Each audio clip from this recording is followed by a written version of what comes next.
உடன்படிக்கை. அநேக சூழ்நிலையில் நானும் என் மனைவிக்கும் உள்ள உடன்படிக்கையை நான் நினைவு கூறுவேன். என் மனைவி என் மேலே கோவப்படும் போது, என்னை திட்டும் போது, ஆண்டவரே வாழ்விலும் தாழ்விலும் சுகத்திலும் துக்கத்திலும் மரணம் பிரிக்கும் வரை, சொல்லுங்கம்மா, கல்யாணம் பண்ணவங்க மறந்துட்டீங்க போல இருக்குல்ல.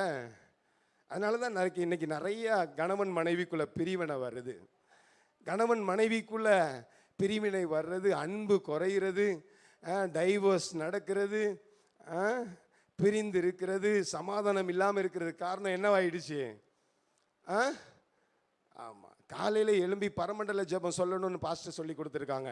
அது சொல்லி முடிச்சதுக்கப்புறம் நீங்கள் கணவன் மனைவியாக சேர்ந்து சொல்லுங்கள், வாழ்விலும் தாழ்விலும் சுகத்திலும் துக்கத்திலும் மரணம் என்னை பிரிக்கும் வரை இவருக்கே கணவனாக இருப்பேன்னு சொல்லி வாக்கு கொடுத்துருக்கேன்.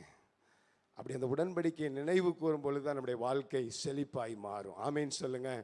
ஆண்டவருக்கு நமக்கும் உள்ள அந்த உடன்படிக்கை நாம் நினைவு கூறும் பொழுது அதற்கு ஏற்றவாறு நம்முடைய வாழ்க்கையை மாற்றிக்கொள்ளும் போது ஆண்டவர் இழந்ததை திரும்ப தருவார்.